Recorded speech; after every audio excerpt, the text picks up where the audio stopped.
dedicated to promoting transparency, accountability, and integrity in government politics and the law. Without a doubt, we're the most active Freedom of Information Act requester and litigator in the nation today. And it's no secret that Judicial Watch has had concerns over the years about the Clintons' ethics and respect for the rule of law.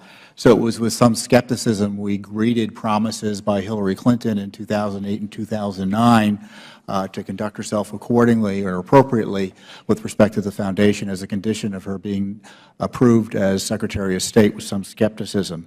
At the time, even CNN reported that Bill Clinton's complicated business interests could present future conflicts of interest that result in unneeded headaches for the incoming Commander-in-Chief. And to reassure President Obama and Senators from both parties, Mrs. Clinton agreed to not participate personally and substantially in any particular matter involving specific parties in which the William Clinton Foundation is a party or represents a party. And additionally, the Clintons promised that the President's speeches and business activities would undergo a State Department ethics review, and that the Clinton Foundation would disclose its donors online and agree to significant restrictions on support from foreign governments, neither of which, to be fair, it wasn't required by law, but was contingent on her being confirmed by the Senate. We obviously had zero confidence that these promises would be kept, and we began monitoring the ethics process and filed a Freedom of Information Act request in 2011 to see how that ethics process was being implemented. We were ignored for 2 years by the administration. We sued in 2013 and found something which wasn't terribly surprising to us, but still shocking, that former President Clinton gave 215 speeches and earned $48 million while his wife presided over U.S. foreign policy. Not one of those speeches was deemed a conflict of interest. That also included a consultancy with the controversial Clinton Foundation advisor Doug Band, who ran something called the Teneo Group. That consultancy ended after Teneo was caught up in a failed investment firm known as MF Global. State Department legal advisors approved Bill Clinton's speeches in China, in Russia, Saudi Arabia, Egypt, the UAE, Panama, Turkey, Taiwan, India, the Cayman Islands, and other countries. The speeches, the approvals were routinely copied to Cheryl Mills, Hillary Clinton's senior counsel and chief of staff, who had been a Foundation official, had negotiated the ethics agreement, which raised, again, conflicts of interest issues as to why she was involved in this process at all.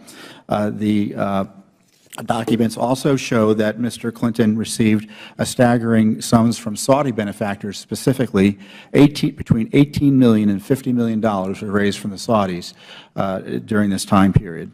While Mrs. Clinton served as Secretary of State, Bill Clinton gave 2 speeches in Saudi Arabia, earning a total of $600,000. He spoke at the Global Business Forum in Riyadh, founded by the Saudi Investment Authority and sponsored by the Dabag Group, a commercial colossus with close ties to the Saudi family. He received $300,000 for that speech. There was one deal that was turned aside, but the exception in many ways proves the rule that this ethics process was no more than a rubber stamp to allow Bill Clinton to raise money from foreign corporations, mostly controlled or too often controlled by foreign governments. Specifically also, the documents show that he was approved to speak to something called Renaissance Capital, which is a Russian government-linked firm. It turns out later was connected to the Uranium One issue. Again, approved without comment by the so-called ethics process in the State Department. And then we found the Clinton email server. Judicial Watch litigation, to sum up, found the Clinton email server. Our Freedom of Information Act requests and lawsuits forced the State Department to admit they had all these emails they weren't telling anyone about. And also, another employee of the State Department who was participating in this server was Huma Abedin, who, according to testimony she gave to Judicial Watch, needed it to conduct the Clintons' personal and family business. And to be sure, documents that we uncovered later as a result of uncovering the Clinton email server show the Clinton Foundation was in regular contact with Abedin and others in the State Department to get special favors and treatment for supporters and allies of the Foundation. Specifically, for instance, Gilbert Shigori, who was asked to be put in touch with the State Department substance person on Lebanon. This was by Doug Bann, the Clinton Foundation official. Bann notes that Chagoury is a key guy there, Lebanon, and to us, and insists that Abedin call Ambassador Jeffrey Feltman to connect them to Chagoury. Chagoury is a close friend of President Clinton, a top donor to the foundation. He appears near the top of the foundation's donors list, gave between $1 and $5 million to the foundation and pledged $1 billion to the Clinton Global Initiative. I don't know if he actually spent the money. He was convicted in 2000 in Switzerland on money laundering. So you can see that the Clinton Foundation, the Clinton State Department almost immediately broke promises to President Obama and the Senate to maintain a wall of separation between the foundation and the state. We have numerous instances, it's detailed in my written testimony, of pay-to-play and favoritism for Clinton Foundation supporters with the Clinton State Department. It's so bad that the Crown Prince of Bahrain couldn't get a meeting directly with Mrs. Clinton through the State Department, so he went through the Clinton Foundation to try to get the meeting. Many have noted that it was hard to tell where the Clinton State Department ended and where the Clinton Foundation began, and this was in response to these disclosures, again, not of insider documents, but government documents that have been hidden from the American people. Then there's the Uranium One controversy, and specifically, it was a controversial 2010 Uranium One deal.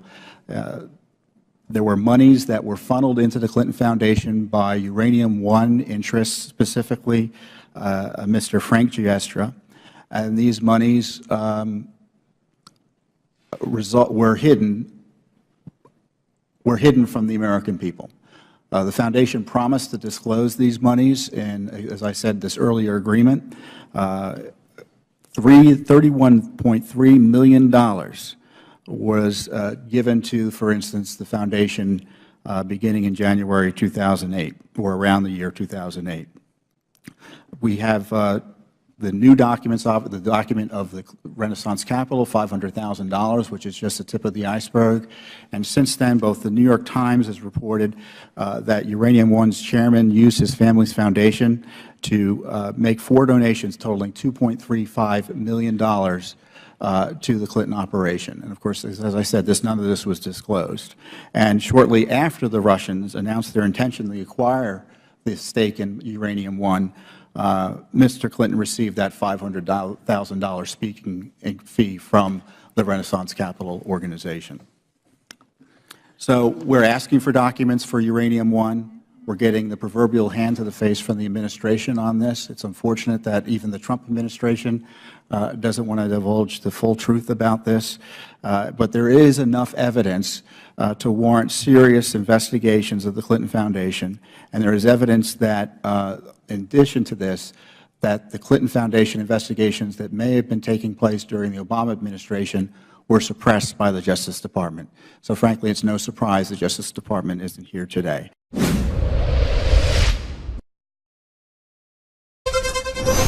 Convicted liar Michael Cohen needed some coaching on what to tell lawmakers, it now appears. New reporting showing House Intelligence Committee Chairman Adam Schiff and his staff met at least 4 times with Cohen before his public testimony last month. That report, by the way, led by our intelligence correspondent Catherine Herridge, and the meetings lasted a total of 10 hours.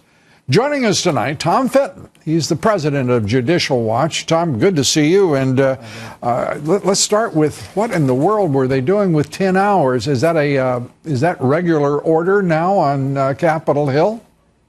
Oh, it's highly irregular and arguably corrupt. You know, Lou, I've testified to Congress, and if you talk to staff or a member, it's a 5-minute phone call. What are you going to talk about? Oh, you sound like you'd be a good witness. Come on up, and you present your testimony written ahead of time so both sides get a feel for what you're going to testify about. But the idea that you had Mr. Schiff collaborate or collude with Mr. Cohen. I'm sure collusion is his preferred language. is extraordinary. You know, he's got a demonstrated record of ethical misconduct. There's a pending ethics investigation, at least, or there ought to be, based on a Judicial Watch request over his confirming classified information inappropriately. You had this secret meeting with Glenn Simpson he's admitted to. He's been called out on the Cohen issue. You know, and this Cohen testimony... Why isn't he recused as chairman of the House Intelligence Committee? That looks like that would be the automatic results, particularly rules since don't- he insisted that Devin Nunes recuse himself as chairman. You don't need to follow the rules if you're out to get President Trump, and that's been the case from the DOJ, the FBI, and now Congress. This is not a scandal only for Mr. Cohen, who's facing perjury charges.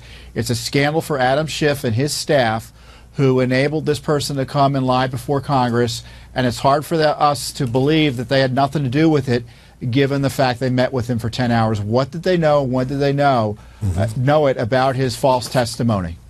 Well, you at Judicial Watch just releasing records that prove that Bruce Orr kept his contact with Christopher Steele, the former MI6 agent who constructed the fabricated, fraudulent dossier used by the Justice Department to create both a special counsel and to carry out espionage, in point of fact, against the President of the United States.